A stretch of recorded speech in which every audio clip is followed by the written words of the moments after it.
friends, welcome to Wiki with Chakshushan. I am your Chakshushan. Today I am going to explain about why the milk is white. You all have seen that why the milk appears white.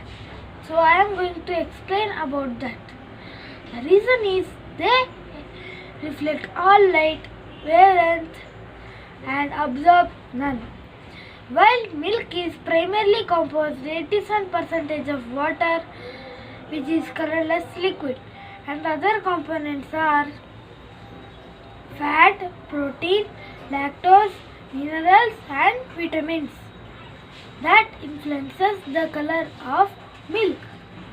The fat and protein molecules in the milk reflect light at a wavelength, that's why milk appears white. If we were to remove some of the fat from the milk, like in the skim milk, it would give the milk a different color because of the wavelength. The light will reflect back to our eyes.